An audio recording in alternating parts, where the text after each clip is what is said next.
If you could choose everything that happens to you in your life, all of the big events, your career, how long you live, would you keep it all the same? Or would you change certain things, remove heartaches and tragedies, and give yourself things that you never had? Well, we tend to think of these things that we would choose for ourselves and expect it to be what comes to us in life. We think of these things that we would choose and we assume they're going to happen. We can only hope that they're going to happen. Yet most of the time it is so far from anything that we could ever control or hope for ourselves. The fact of the matter is that in life you have to deal with things that you don't expect. The positive things are always anticipated, and it's the unfortunate that relentlessly demand more from us. And today I'm going to share stories and 3 big lessons I've learned from 2 very important people in my life, my parents. My mom was born deaf into a hearing family. She was the first deaf person that her parents had ever met. When she was first born in the 60s, there weren't a lot of resources for deaf people at that time. Doctors thought that she might be better off institutionalized than trying to adapt to the hearing world. Well, she worked with doctors, speech therapists, her mom, social workers, and adapted to the hearing world like it was no different from her own. She went on to get a degree in accounting and work in higher education with students who have disabilities. Later in life, she was diagnosed with MS and epilepsy, both of these being life sentences, but she still never missed a beat if she had any control over it. My dad, on the other hand, was born with cerebral palsy, the youngest of 5 boys, and lost most of his hearing as a kid. He's had a handful of surgeries in his life to deal with this, and he's been in and out of physical therapy all of his life. He was often put into special education classes, not because he needed them, but because he was expected to need them. Still, he just never thought any different of himself. He went on to get a degree in computer science, work in the Navy, and later the Department of Defense. And today, I'm going to share 3 big lessons. So the first being to count the positives. My mom is the definition of this. I have seen her wake up and smile before she even opens her eyes. And that's not just because she's unfortunately the definition of a morning person, it's just because it's who she is. She was diagnosed with MS when I was 14, and I was on the phone with my aunt talking about everything that was going on, and depression is a known symptom of MS, and my aunt's like, well, you know, the last thing that you need to be worried about is your mom's headspace, because they were talking about the situation, going through the symptoms, and my mom's like, I'm not going to be depressed over this, I just can't control it. And like just hearing that, you know, like she gets up and chooses that every single day to count the positives. My dad has always been the same, and the best way for me to show this to you all is to share a story that my uncles love to share with me. So first, setting the scene, it's Christmas in the 1960s, Lyndon B. Johnson is president, the Beatles just released their film, and I was a toddler. Actually, my dad was the toddler. Yeah, thank you. He was just coming out of a surgery where the recovery required him to be in a full body cast. So it's Christmas morning, and all the kids have opened their presents, everyone's running around playing. One of my uncles looks up and looks around just to see what's going on and sees my dad stuck in the same spot, just as happy as the rest of the kids, even though he's in a full body cast. He woke up on that Christmas morning and chose to count the positives. And something to note with this is that it doesn't mean that every single day you have to wake up and smile and take everything like super positively. It just means that you need to shift your perspective to what's more important. Maybe that's Christmas, maybe it's waking up, or maybe it's just not being negative over the things that you can't control.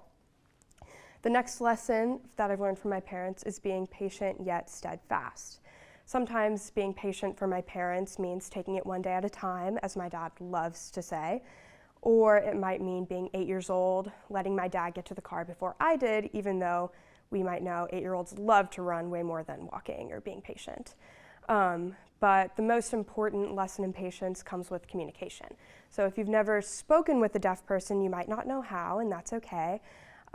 Being patient and communicating with my parents means maybe signing things that people in the grocery store are saying to them, or it could mean repeating things that I'm saying to my mom so that she gets everything, or asking people to write things down. This is a patience that is required of us every day in these conversations. They are able to speak and lip read and sign, but still that communication gap lays.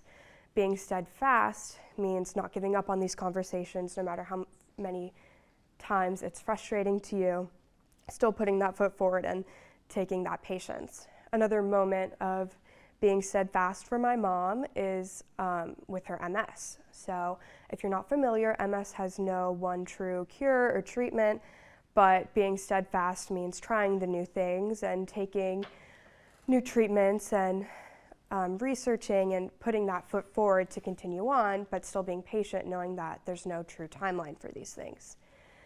And the last lesson that I've learned from my parents is to listen to other people's stories, because you don't know what you might learn.